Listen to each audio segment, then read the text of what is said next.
Magandang umaga mga Lods. Nandito ulit tayo. May laro tayong analyze. Ano to Lods sa bullet 2 minutes plus 1 second increment. Ang kalaban natin si Cardinal Smith. Cardinal Smith yan Lods. Tapos yung rating niya 16, 18. Taga-Israel yan sa Lods. Tingnan natin. E4. C5. Ito yung Sicilian Lods. Sicilian. Introduction ng Sicilian. Pero ginamitan ko siya ng gambit. Ito yung tinatawag na wing gambit. Sa ano lang to Lods, sa Sicilian lang to nangyayari yung wing gambit.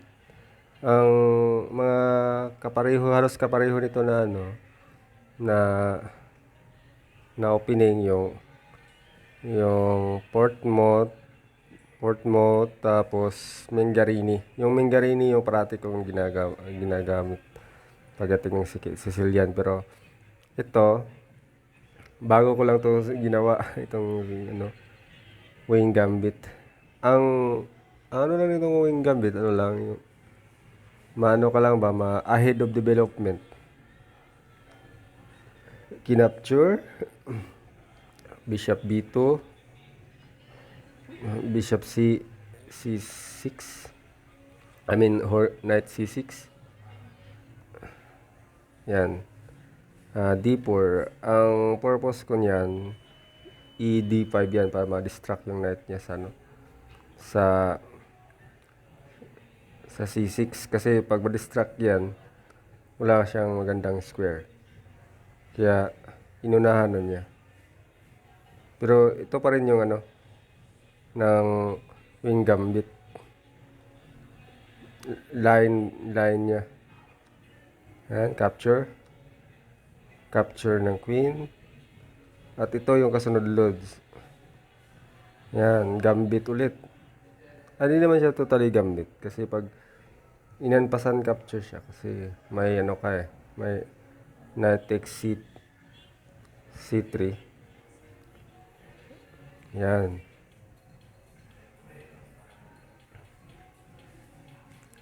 Ang ginawa niya, hindi siya nakanpasan. Umiiwas siya, dinecline niya yung gambit na yun. Pero pag kinapture niya yun, made-develop kasi yung knight ko, iniwasan yan. Pero kahit dyan nagtumakbo yung queen niya, hindi ako natatakot kasi wala namang magandang discovery check. Yun, dinistract ko na yung knight. Atras. Kung titingnan mo Lods, yung development tapos space ng mga pyesa ko, square, mas maluwag ako. Tapos kung titingnan mo yung yung bishop, mga pyesa niya, wala, nandun pa. Queen pa lang. Sa akin, may center pawn na ako, may bishop, naka-develop na ako sa diagonal. Siya, queen, wala pa. Develop ako. Ito yung kagandahan sa mga gambit na to kasi may makukompensate mo yung yung gambit. Lamang na ako sa development. Yan. Hindi ko kinapture yung knight kasi magiging kakaroon siya ng tempo na mabuksan yung diagonal ng bishop. Yan. Castle, gusto niya mangyari yung bishop niya, ilagay niya sa diagonal na yun, para i-counter yung yung bishop ko na dark square bishop. Yan, develop ako. Castle siya. Yan, treat ko yung queen. Maganda talaga tong yung wing gambit. Hindi niya lang pinasok pero nagugustuhan ko kasi ang ganda ng space advantage ko. Yung knight niya, bad knight yung isa. Yung niya, bishop nandun pa rin. Oh man, ako pa yung nauna ng control ng semi-open file sa C-file. Yan, babasagin na yung niya. Binababasagin na niya yung center pawn. Treat ko yung queen. Yan, lalong sumikip, lalo yung galawan ng mga pyesa niya. Isipin mo, nakarating na yung pawn ko sa D6. sinuportahan. Yan, nagkaroon siya ng square sa knight niya kasi nabante ko yung pawn kanina. Pin. Ang susunod niyan itong knight knight d4. Ganun niya. Kinapture ko na. Yan. Treat yung queen. Pasok.